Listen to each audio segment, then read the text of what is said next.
Dear viewers, welcome back to our channel हर दिन की बात। उम्मीद है आप सभी खैरियत से होंगे। आज हम आपके लिए एक बहुत ही इंपॉर्टेंट टॉपिक के रिगार्डिंग एमसीक्यूज लाए हैं, जिसका नाम है RTI act 2005।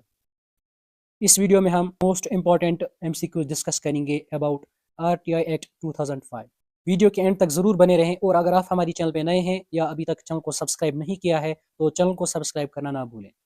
Let's start. Question number 1, when was the right to information act enacted? Right to information act कब इनेक्ट किया गया? Options are 12 October 2004, 15 June 2005, 12 October 2005, 26 January 2006। इसका करेक्ट ऑप्शन है option number C, 12 October 2005। Question number 2, RTI act 2005 extends to. Options are the whole of India, the whole of India except Jammu and Kashmir, only UTs, the whole of India except certain schedules. इसका correct option है option number A, the whole of India. Prior to reorganisation act 2019 जो Jammu and Kashmir का है, उससे पहले पहले RTI act whole India में लागू होता था सिवाय जम्मू एंड कश्मीर की। लेकिन जब रीऑर्गेनाइजेशन एक्ट 2019 इनेक्ट किया गया तो उस टाइम से जो सेंट्रल आरटीआई एक्ट 2005 है वो यहाँ पे भी लागू होता है। Question number 3, how many schedules are included in the RTI act 2005? RTI act 2005 में कितने शेड्यूल्स हैं? Options are 1, 2, 3, 4। इसका करेक्ट ऑप्शन है option number B, 2 schedules. Question number 4, how many sections does the RTI act 2005 contain? RTI act 2005 में कितने sections हैं? Options are 25, 28, 31, 35। इसका correct option है option number C, 31। Question number 5, how many chapters are there in the RTI act 2005? RTI act 2005 में कितने chapters हैं? Options are 4, 5, 6, 7। इसका correct option है option number C, 6। RTI act 2005 में total 6 chapters हैं। Question number 6, which section of RTI act defines the term information?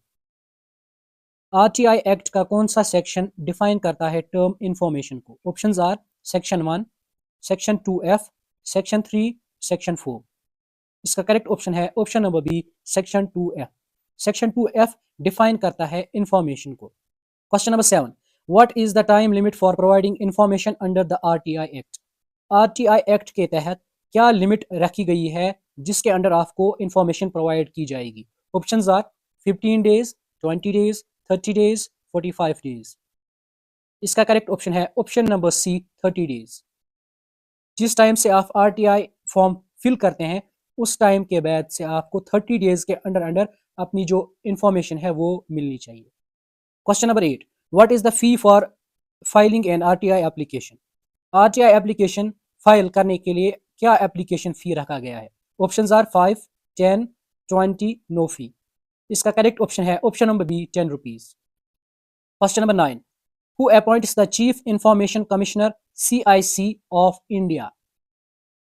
Chief information commissioner CIC of India को कौन appoint करता है? Options are prime minister, president, a committee comprising PM, leader of opposition and a cabinet minister, Lok Sabha speaker.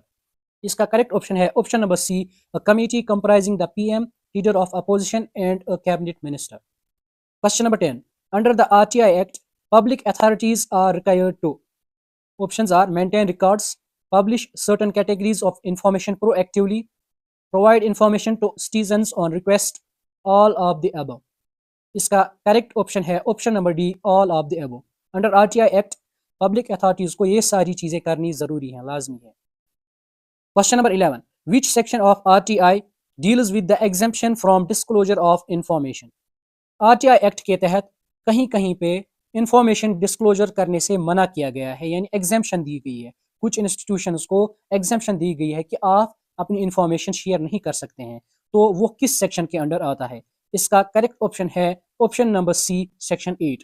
Section 8 जो RTI act 2005 का है वो कहता है कि कुछ इंस्टीट्यूशंस हैं जिनको ये राइट दिया गया है कि वो अपनी जो इंफॉर्मेशन है वो डिस्क्लोज नहीं कर सकते। Question number 12, who can file an RTI application? ये एक बहुत ही इंपॉर्टेंट क्वेश्चन है। कौन फाइल कर सकता है RTI application? Options are only Indian citizens, any individual, non governmental organisations, foreign citizens. इसका करेक्ट ऑप्शन है option number A, only Indian citizens. कहीं कहीं पे ऑप्शंस में रेजिडेंट्स भी दिया गया होता है, लेकिन रेजिडेंट्स भी इसका करेक्ट आंसर नहीं है। ओनली जो सिटीजन्स ऑफ इंडिया है उन्हीं को यह हक दिया गया है कि वो आरटीआई एप्लीकेशन फाइल कर सकते हैं। Question number 13, how many members can the central information commission have excluding the chief information commissioner? Chief information commissioner के बगैर सीआईसी में कितने मेंबर्स हो सकते हैं? अपर लिमिट क्या है? Options are 5, 7, 10, 12। इसका करेक्ट ऑप्शन है option number C, 10। Question number 14, RTI applications are addressed to. RTI applications जो होती हैं वो किसको एड्रेस की जाती है, यानी आरटीआई एप्लीकेशंस किसके पास सबमिट करते हैं? जब आप कोई आरटीआई एप्लीकेशन फिल करते हैं वो आप किसके पास डालते हैं, वो किसके सामने आप सबमिट करते हैं? Options are public information officers, PIOs, private companies, judiciary, none of the above. इसका करेक्ट ऑप्शन है public information officers. Question number 15, what is the time limit to file the first appeal under RTI? आपको बताना है कि time limit क्या रखी गई है for first appeal under RTI, यानी अगर आपकी जो आरटीआई है उसके तहत आपको इंफॉर्मेशन नहीं दी जाती है विद इन 30 डेज, तो फिर आप कब अपनी जो फर्स्ट अपील है वो सबमिट कर सकते हैं? तो इसका करेक्ट ऑप्शन है option number B, 30 days. Question number 16, if the information requested concerns the life और liberty of a person it should be provided within. अगर इंफॉर्मेशन जो आप मांग रहे हैं वो कंसर्नड है टुवर्ड्स लाइफ और लिबर्टी ऑफ एनी पर्सन, यानी उसका ताल्लुक किसी पर्सन की लाइफ या लिबर्टी से है, तो उस सिलसिले में क्या टाइम लिमिट रहेगी? आपको इंफॉर्मेशन किस टाइम लिमिट में प्रोवाइड की जाएगी? Options are 24 hours, 48 hours, 5 days, 10 days. इसका करेक्ट ऑप्शन है ऑप्शन नंबर बी, 48 आवर्स। जो नॉर्मल टाइम लिमिट रखी गई है वो है 30 डेज, लेकिन अगर ये दो केसेस हो, लाइफ और लिबर्टी कंसर्निंग केसेस हो, तो वहां पे आपको information only within 48 hours provide होनी चाहिए। Question number 17, which of the following is not covered under the RTI act?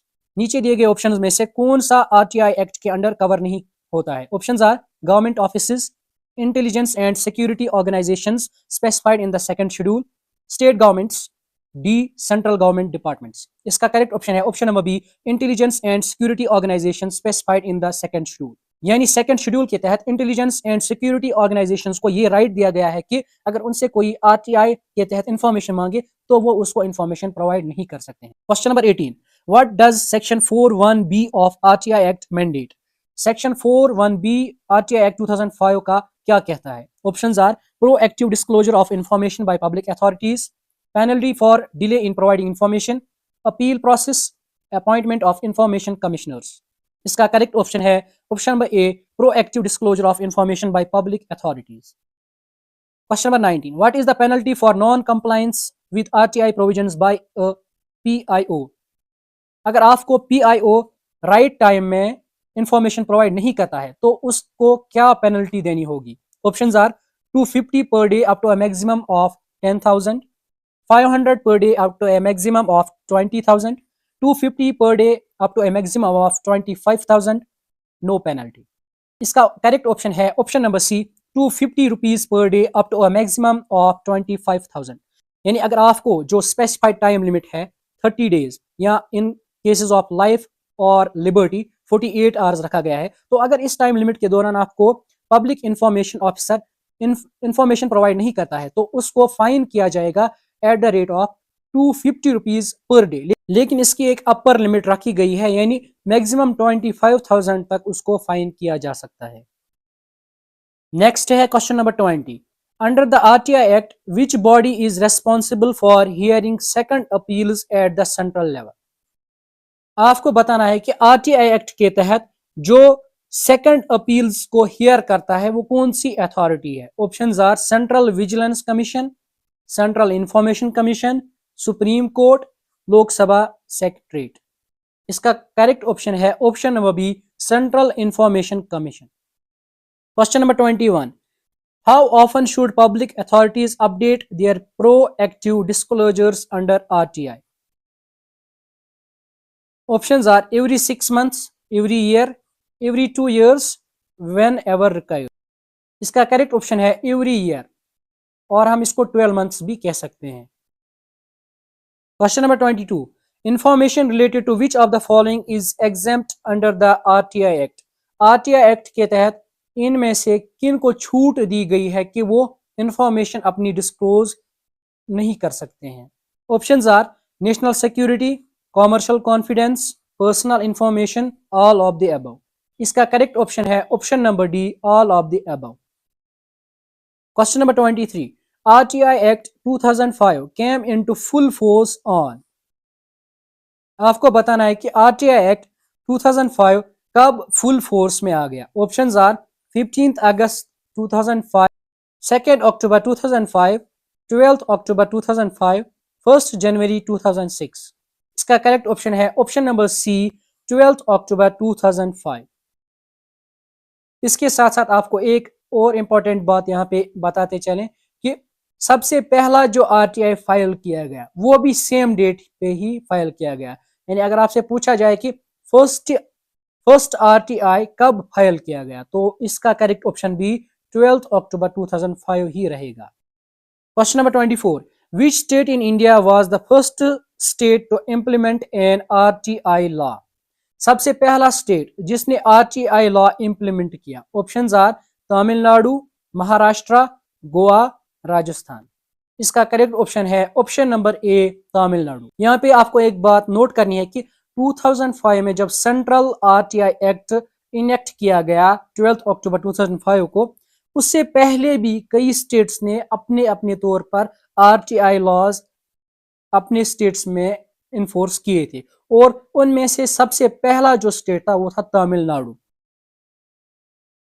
Question number 25, the RTI act 2005 replaced which previous act in India.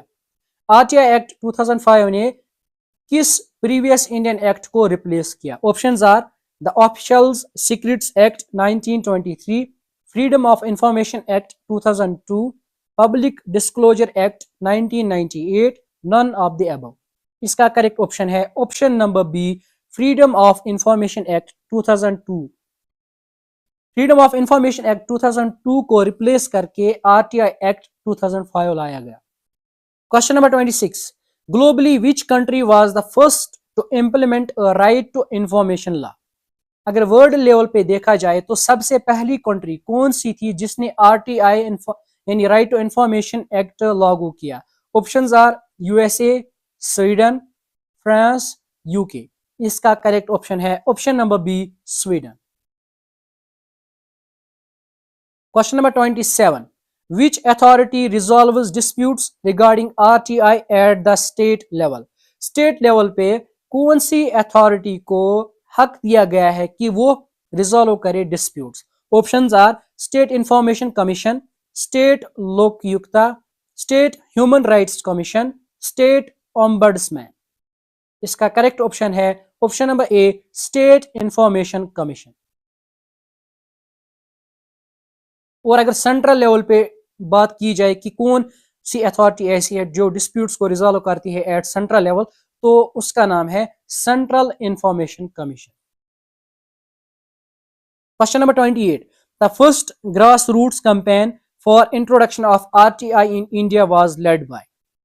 जो सबसे पहली कैंपेन थी India में जिसकी वजह से RTI एक्ट इंडिया में आया, तो वो कौन सी कैंपेन थी, आपको उसका नाम बताना है। Options are India against corruption, Mazdoor Kisan Shakti Sangathan MKSS, national campaign for people's right to information NCPRI, Rashtriya Swayam Sevak Sangh RSS। इसका करेक्ट ऑप्शन है option number B, Mazdoor Kisan Shakti Sangathan MKSS।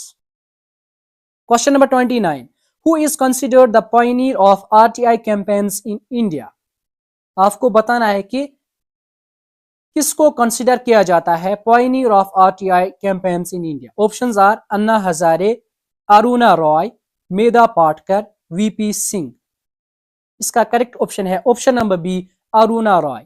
Aruna Roy जो MKSS के लीडर थे, तो उनको कंसिडर किया जाता है as pioneer of RTI campaigns in India. The Question number 30. The RTI movement in India was initially focused on which sector? सबसे पहले RTI एक्ट का फोकस कौन सा एरिया था। Options are education, food security, corruption in public distribution systems, health care. इसका correct option है option number C, corruption in public distribution systems. Question number 31. The second schedule of Right to Information Act RTI Act 2005 lists. जो second schedule of right to information act 2005 है वो क्या कहता है, उसमें क्या कहा गया है? Options are the fee for filing an RTI application, intelligence and security organisation exempted from providing information, guidelines for proactive disclosure, categories of information to be provided. इसका करेक्ट ऑप्शन है option number B, intelligence and security organisations exempted from providing information. हमने already discuss किया है कि RTI 2005 के दो schedules हैं और उसमें जो दूसरा शेड्यूल है वो क्या कहता है? वो कहता है कि जो इंटेलिजेंस एंड सिक्योरिटी एजेंसीज या ऑर्गेनाइजेशंस हैं उनको एग्जेम्प्ट किया जाता है from providing information. Question number 32, which of the following countries inspired India's RTI act? आपको बताना है कि कौन सी कंट्री के आरटीआई एक्ट ने इंडिया को इंस्पायर किया कि वो भी उसी तरह का एक आरटीआई एक्ट लाए। Options are USA, Sweden, UK, South Africa. इसका करेक्ट ऑप्शन है ऑप्शन नंबर बी, स्वीडन, जो कि सबसे पहली कंट्री भी है वर्ल्ड में जिन्होंने आरटीआई लॉ को इनेक्ट किया। Question number 33, how many schedules in the RTI act list intelligence and security organisations exempted from disclosure? आपको बताना है कि आरटीआई एक्ट में वो कितने शेड्यूल्स हैं जो लिस्ट करते हैं इंटेलिजेंस और सिक्योरिटी ऑर्गेनाइजेशंस को एग्जेम्प्टेड फ्रॉम डिस्क्लोजर। यानी आपको नंबर बताना कितने शेड्यूल्स आरटीआई एक्ट के तहत छूट देते हैं इंटेलिजेंस एंड सिक्योरिटी ऑर्गेनाइजेशंस को कि आपको इंफॉर्मेशन प्रोवाइड नहीं करनी है। तो इसका करेक्ट ऑप्शन है ऑप्शन नंबर ए 1 और उस शेड्यूल का नाम है second schedule. Question number 34, which section of RTI Act mandates the appointment of public information officers PIOs? तो कौन सा सेक्शन आरटीआई एक्ट का मैंडेट देता है यानी अपॉइंट करता है PIOs को? Options are section 5, section 7, section 10, section 8। इसका करेक्ट ऑप्शन है option number A, section 5। Section 5 के तहत PIO ऑफिसर्स को अपॉइंट किया जाता है। Question number 35, the proactive disclosure of information by public authorities is guided under which section of RTI Act? RTI Act के किस सेक्शन के तहत आपको पब्लिक अथॉरिटीज से इंफॉर्मेशन मिलती है? Options are section 4, section 6, section 10, section 12। इसका करेक्ट ऑप्शन है ऑप्शन नंबर ए, सेक्शन 4। यानी आरटीआई एक्ट का जो सेक्शन 4 है वो आपको ये राइट देता है कि आप किसी भी पब्लिक अथॉरिटी से इंफॉर्मेशन एक्सट्रैक्ट कर सकते हैं। आज के वीडियो में इतना ही। आगे भी मजीद ऐसे ही वीडियोस के रिगार्डिंग अपडेट्स पाने के लिए हमारी चैनल हर दिन की बात को सब्सक्राइब करना ना भूलें। अगर आपने अभी तक हमारे पिछले वीडियोस नहीं देखे हैं तो यहाँ आई बटन पे क्लिक करके जरूर वॉच करें। Thank you.